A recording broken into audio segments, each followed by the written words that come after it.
sublimadores, eu vou gravar mais um vídeo aqui pra vocês sobre a sublimação, né?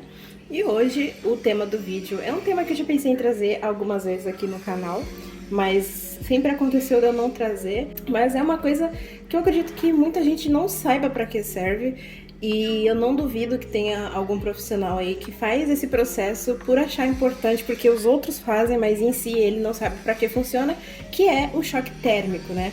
Para que você vai precisar mergulhar a sua caneca no choque térmico, o que isso vai mudar no resultado da sua caneca, e eu vou explicar tudinho para vocês aqui hoje.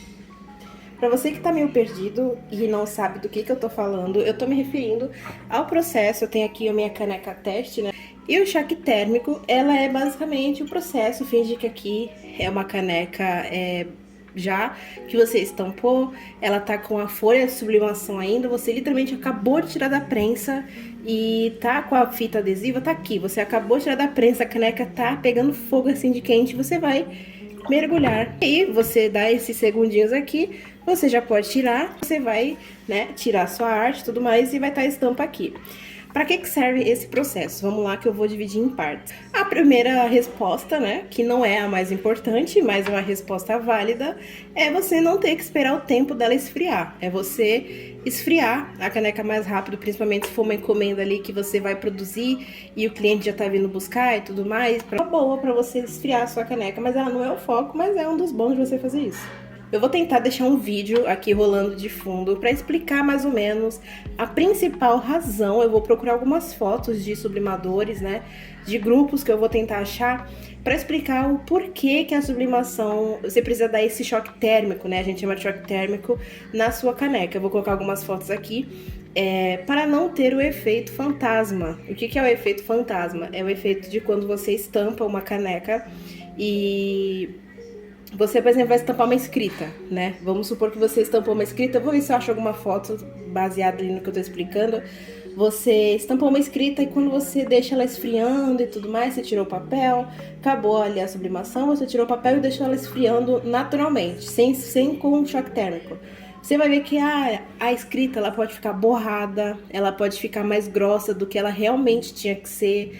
Ela não só com escrita, mas com imagem também, você vai ver que ela deu uma embaçada ali. Sabe aquele efeito meio miopia, sabe? Quando você vê as coisas meio embaçadinhas, a sua arte pode ficar nesse estilo assim.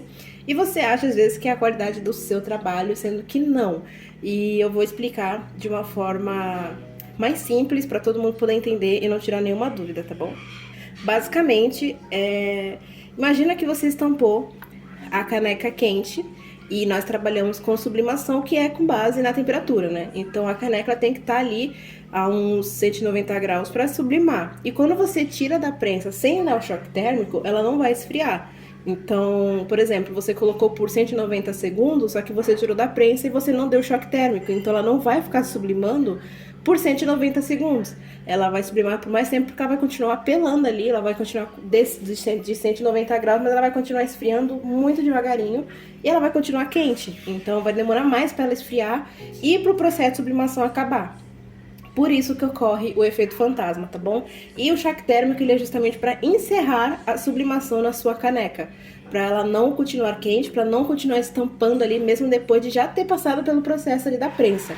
Então, quando você mergulha a sua caneca na água, que eu já vou falar sobre a água, quando você mergulha, você encerra o processo de sublimação, consequentemente tendo uma qualidade muito melhor na sua caneca e uma qualidade melhor na sua estampa, escrita, foto, desenho, qualquer coisa vai ficar muito melhor.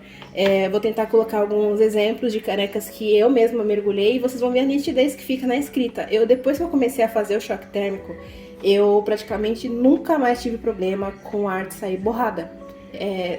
Por exemplo, eu melhorei minha impressora, minha prensa, tudo certo. E depois que eu fiz todas essas melhorias, o choque térmico veio como um ponto final para nunca mais ter efeito fantasma nas minhas canecas, que vamos ser sinceros, é horrível, né? Ninguém gosta. Fica um acabamento muito feio na sua caneca. E basicamente é para isso. Você vai melhorar a nitidez das suas estampas fazendo choque térmico. Você vai encerrar o processo de sublimação no ato de mergulhar a caneca dentro do balde. No meu caso é um balde, mas pode ser um reservatório normal, uma vasilha grande. Eu já vou falar sobre isso. Qual é a temperatura da água? Bom, gente, a água eu não sei se é recomendado ser água fria, assim, né? Que acabou de sair da geladeira, você já coloca aqui. Mas eu uso temperatura ambiente. Eu abro a pia com a água da pia mesmo, eu encho aqui e é aquela temperatura neutra, sabe? Ela tá fresquinha, ela não tá gelada, mas ela também não tá quente. Ela tá com a temperatura fresca, sabe? De pia normal. E essa é a temperatura que eu uso. Conforme você estampa muita caneca, caso você vai fazer, vamos supor, mais de 10 canecas num dia, talvez seja necessário você trocar a água, porque conforme você coloca muita caneca quente aqui, o calor da caneca passa para a água, e daí chega um ponto que a água tá muito quente, e daí eu acho que nem vai fazer o choque térmico se troca a água só para, né, a temperatura da água continuar ambiente. E sobre o reservatório, no meu caso, eu tenho um balde. Ele não é tão grande, né? Você vê que a minha mão aqui, ó, ele é um baldezinho, não sei se aparece quantos litros ele tem. Gente, esses brancos aqui, ele é da própria resina do papel que fica. Mas eu acredito que aqui deve ter uns, talvez uns 5, 6 litros, eu não sei. Mas ela não é um balde grande, você vê que, ó, minha mão, ele cobre já a parte todinha de baixo. E eu encho de água até, deixa eu mostrar aqui, ó, até literalmente afundar a caneca. Você vê que a alça dela aqui tá pra fora, ó. A alça dela tá pra fora e a caneca tá mergulhada. Você pode colocar mais água, tá? Mas eu coloco menos pra não gastar tanta água, sabe? E eu comprei esse balde aqui na Shopee. Se eu não me engano, eu paguei R$10 nesse balde aqui. Eu preferiria que fosse sem a alça, né? Eu sei que eu posso arrancar, mas eu optei por deixar. E você pode ser um balde, pode ser um balde de pipoca, eu acho que tem que ser aqueles muito gigantes, sabe? Mas eu acho até mais bonitinho do que um balde, né? Você pode usar uma vasilha que você tem em casa, você não precisa necessariamente usar um balde. Mas se você usar um balde, pega um balde só pra isso, tá?